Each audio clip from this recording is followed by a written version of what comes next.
Shalom rekan-rekan hamba-hamba Tuhan dan seluruh pemirsa yang menyaksikan renungan hari ini yang berjudul Ikabod, sebuah refleksi dari 1 Samuel 4 sampai ke-6. Nah, 1 Samuel 4 sampai yang ke-6, ada satu kata yang sangat-sangat menarik di sana, yaitu Ikabod. Ikabod itu artinya lenyapnya atau hilangnya kemuliaan Allah di tengah-tengah umat Israel itu sendiri. 1 Samuel 4 sampai pasal 6 mengisahkan tentang tabut Allah yang dirampas oleh orang Filistin.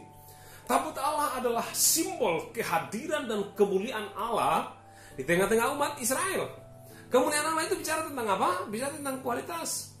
Itu sebabnya dalam bahasa Ibrani, Bapak Ibu, kata kemuliaan itu menggunakan kata kabot, artinya beban atau berat. Makanya orang itu kalau mengalami kemuliaan dalam hidupnya, kemuliaan Allah dalam hidupnya, maka kualitas hidupnya semakin naik, tapi dia semakin merendah.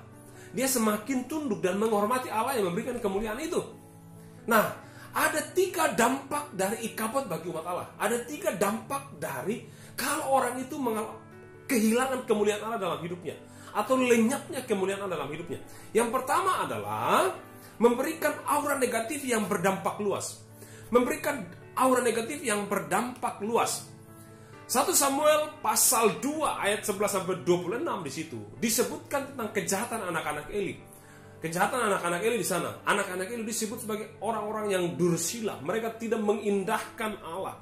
Dan sampai di ayat 27 sampai 36 di situ di pasal 2 dikasih tahu tentang bagaimana kehidupan Eli dan keluarganya. Dan yang menarik bahwa dampaknya itu sangat-sangat luas. Itu sebabnya di poin yang kedua, dampak dari Ikabod itu adalah kekalahan besar. Dan kualitas hidup itu menurun.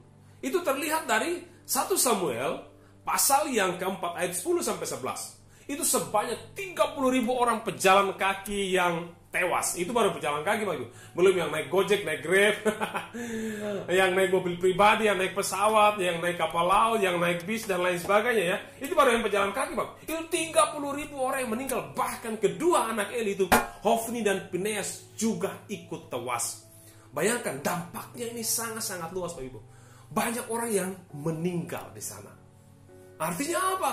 Orang tewas di sini maksudnya adalah meninggal sebelum waktunya. Berapa banyak orang itu yang karena hilangnya kemuliaan Tuhan dalam hidupnya, akhirnya orang itu jadi hidup dalam kejahatan, hidup dalam dosa.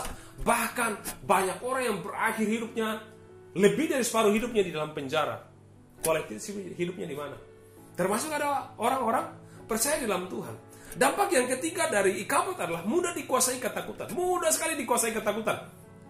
1 Samuel 4 ayat 13 menyebutkan, sebab hatinya, maksudnya hatinya Elia berdebar-debar karena tabut Allah itu. Bayangkan, ini salah satu ekspresi yang menunjukkan bahwa ketakutan yang luar biasa yang dialami oleh Eli, Bapak Ibu.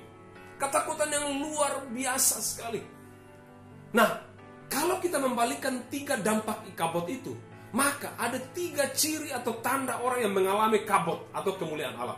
Yang pertama, kehadirannya itu memberikan pengaruh, nilai tambah kepada orang lain. Bahkan orang-orang di sekitarnya tidak menghakimi, tetapi memotivasi.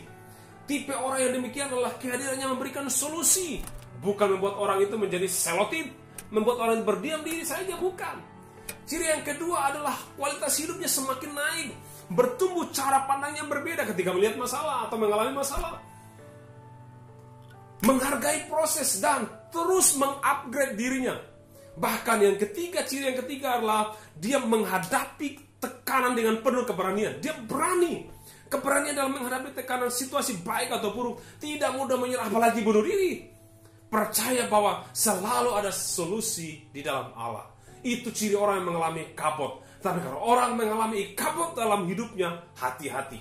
Itu artinya orang itu bisa memberikan dampak buruk atau aura negatif dalam kapasitas yang lebih luas. Kualitas hidupnya menurun, bahkan orang itu begitu mudah sekali untuk takut. Tapi kalau kita mengalami kabut kemuliaan Allah, kita memberikan pengaruh. Kualitas hidup kita semakin naik, dan kita menjadi orang-orang yang berani dan percaya bahwa di dalam Allah ada jalan keluar. Tuhan Yesus memberkati. Shalom.